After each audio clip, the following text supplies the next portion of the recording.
Hey, what's up guys, crunchycookietalk and welcome on back to a brand new tutorial video. And in today's video, I'm going to be showing you guys everything there is to know about NBTs. And yeah, without further ado guys, let's get right into the tutorial. So before I get into it, I'm going to just share this little QR code, which is going to take you guys directly to the Bedrock Wiki, which is super useful and is where I get all this information for the NBT data stuff. So highly recommend that you guys just check it out because that is where all the information is, and it will give you a detailed information about every single thing that I'm about to show you, but in a text document. Now the first one I'm going to show you guys, the first NBT, is the CanPlaceOn. Also I will have little chapters for each one, so the CanPlace one will be our first one.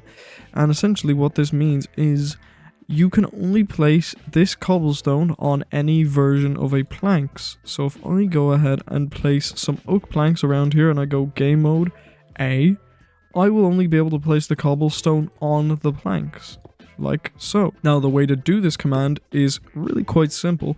It is literally just the /give command, but at the end we do this little section here. It's Minecraft can_place_on,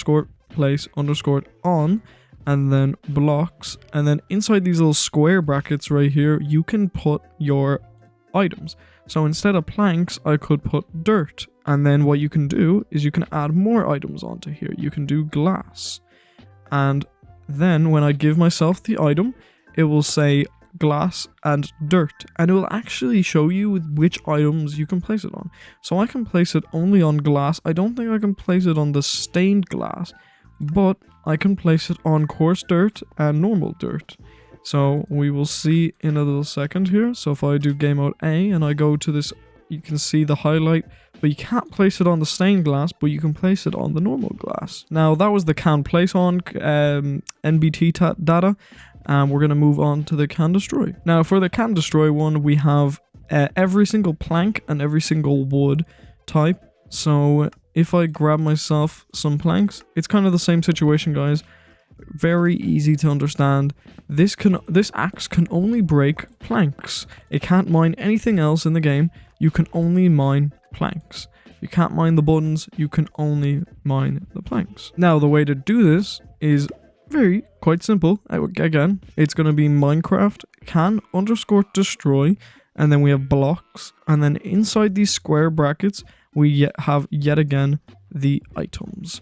And I will also have all these commands linked into the description and the Bedrock Wiki as well, so you guys can go check them out if you want to look at the commands a little longer. The next NBT data is lock in inventory. Now there's two variations of this. This one is going to be giving you the item with the /give command, and then the next one is going to be the replace item command. Now this one is quite simple. Essentially what it does is it locks the item inside your inventory. You can actually still move the item around, but you cannot drop it, you cannot remove it, you can't even craft with it. So if I try dropping it, you literally can't. It even tells you that you cannot drop this item. And this is the command right here guys. It's just Minecraft item_lock and then mode lock in inventory, and that is the simple command right there guys. The next iteration of this is just going to be locking the item in a specific slot, which is the first slot. It doesn't really matter because you can still move it around, but it will lock it in the first. It will give you the item in only your first slot. And this is the command. It's going to be /replaceitem entity ap slot.hotbar 0. 0 is your first slot. It goes 0, 1, 2, 3, 4, 5, 6, 7, 8, and that will be all of your slots. Then we do diamond_sword 1, 0, and then it's the exact same command, which is the lock in inventory. Now the next one is going to be lock in slot, and this one is going to lock an item in your slot, a specific slot, and you won't be able to move it. So if I give myself this item, which is a shovel, I won't be able to move it, and it is just stuck there in that slot. This will be quite useful if you do server stuff, or if you just do adventure maps and you don't want items to be taken out of a certain slot, but you want to give them an item. And here is the command. It's the same as the previous one, which was the lock in inventory, but we use the replace item command.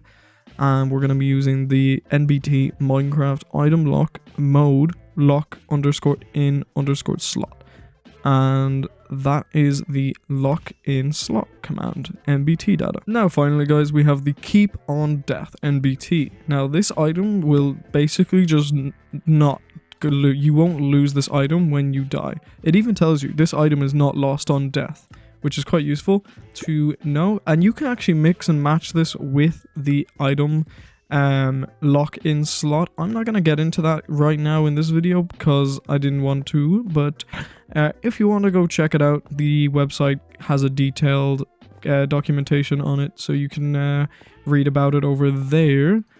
But here it is guys, so it's just the same kind of command, replace item. You can actually do /give if you want, but this is the replace item one. And it gives you cooked beef, 1, 0, and then Minecraft keep underscore on underscore death. And you have to put these little like curly brackets here at the very end, just cause. But anyways guys, that is everything about NBTs. I hope you did enjoy this little tutorial. Very easy, very simple. I'm trying to make something really cool. I don't know, you can see it on the side of the screen there. I'm not gonna give away too much about it, but if I can somehow create it, then that will be Thursday's video. If not, I might just do some like simple story time video. I don't know. I will figure it out when Thursday comes around. And but yeah guys, if you did enjoy the video, like would be appreciated. Subscribing would mean the world to me. And yeah guys, catch you in the next video. See ya. I can take you higher, higher than you ever